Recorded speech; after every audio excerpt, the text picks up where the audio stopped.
अस्सलाम वालेकुम and welcome mister zaid stories. तो कोई भी सल्तनत या हुकूमत कितनी ताकतवर रही है ये उसके सुल्तानों और बादशाहों पर इंकसार करता है।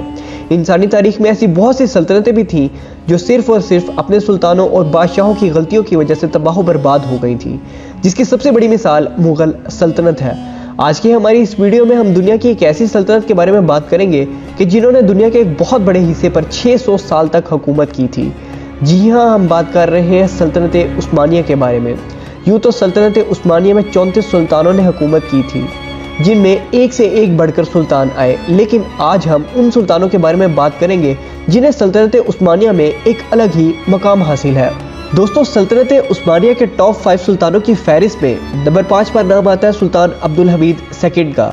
इनके बारे में कहा जाता है कि ये सल्तनत उस्मानिया के आखिरी सबसे ताकतवर सुल्तान थे। सुल्तान अब्दुल हमीद 21 सितंबर 1842 में पैदा हुए थे। सुल्तान अब्दुल हमीद 33 साल तक सल्तनत उस्मानिया के सुल्तान रहे। इनकी वफ़ात के बाद सल्तनत उस्मानिया का वही हाल हुआ था जो कि औरंगज़ेब आलमगीर की वफ़ात के बाद मुग़ल सल्तनत का हुआ था। अगर आप इनके बारे में और ज़्यादा डीपली जानना चाहते हैं तो कमेंट सेक्शन में इनका नाम लिखिएगा, हम इन पर भी एक मुकम्मल वीडियो बनाएंगे। सल्तनत उस्मानिया के चौथे सबसे ताकतवर सुल्तान माने जाते हैं सुल्तान सलीम। आपको बताते चले कि ये सुल्तान बियाज़त सेकंड के बेटे थे। जब 1402 में सल्तनत उस्मानिया अमीर तैमूर के हाथों अनाकारा की जंग हार गई थी और अपनी सुपर पावर को खो दिया था, तो वो सुल्तान सलीम ही थे कि जिन्होंने सल्तनत उस्मानिया को फिर से उसका खोया हुआ मकाम वापस दिलाया था। आपकी मालूमात के लिए बताता चलूं कि सुल्तान सलीम के दौर में ही सल्तनत उस्मानिया ने हिजाज, ईरान, मिस्र और फ़लस्तीन जैसे मुल्कों को फतह किया था।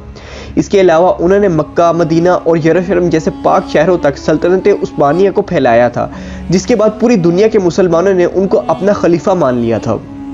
दोस्तों, हमारी इस लिस्ट के नंबर 3 पर नाम आता है सुल्तान महमद फातेह का। सुल्तान महमद फातेह 1432 में पैदा हुए थे। इनके बारे में कहा जाता था कि ये सल्तनत उस्मानिया के वो सुल्तान थे जो कि नामुमकिन को भी मुमकिन बनाना जानते थे।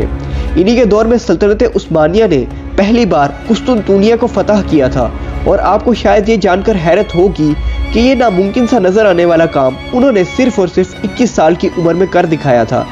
उनके बारे में कहा जाता था कि उनकी बहादुरी और अक्लमंदी की पूरी दुनिया कायल थी। सल्तनत उस्मानिया के टॉप 5 सुल्तानों की लिस्ट में नंबर 2 पर जिस सुल्तान का नाम आता है उनका नाम है Sultan Suleiman the Magnificent. Suleiman the Magnificent का सल्तनत उस्मानिया में वही मकाम है जो कि मुगल सल्तनत में अकबर आजम का था। हिस्टोरियंस के मुताबिक सुल्तान सुलेमान सल्तनत उस्मानिया के 600 सालों के सबसे कामयाब सुल्तानों में से एक है। इन्हीं के दौर में सल्तनत उस्मानिया दुनिया की सबसे ताकतवर सल्तनत बनकर उभरी थी। सुल्तान सुलेमान 1520 से लेकर 1566 तक सल्तनत उस्मानिया के सुल्तान रहे थे।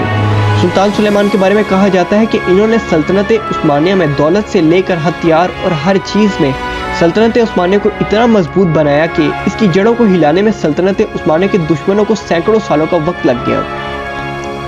दोस्तों, सल्तनत उस्मानिया के सबसे ताकतवर सुल्तानों का जब कभी जिक्र आएगा तो इन सभी में जिस सुल्तान का नाम सबसे ऊपर होगा वो है सुल्तान उस्मान गाजी। और ऐसा इसलिए भी है क्योंकि उस्मान गाजी ने ही इस सल्तनत को कायम किया था। उन्होंने अपनी बेहतरीन सलाहियत और कभी ना हार मानने वाले जज्बे की बदौलत देखते देखते एक छोटे से कबीले को एक अजीम सल्तनत में बदल दिया। आपको बताते चले कि सुल्तान उस्मान गाजी काई कबीले के सरदार अर्तुगरुल गाजी के तीसरे बेटे थे। उस्मान गाजी ने अपनी पूरी जिंदगी जंगें लड़ी और वो हमेशा अपने दुश्मन को हराने में कामयाब रहे थे, और आखिरकार सन 1299 में उस्मान गाजी ने इस सल्तनत को कायम किया। दोस्तों, आज की वीडियो के लिए बस इतना ही। अगर आपको कुछ जानने और सीखने को मिला है तो इस वीडियो को लाइक और चैनल को सब्सक्राइब जरूर कीजिएगा ऐसी मजीद वीडियोस देखने के लिए।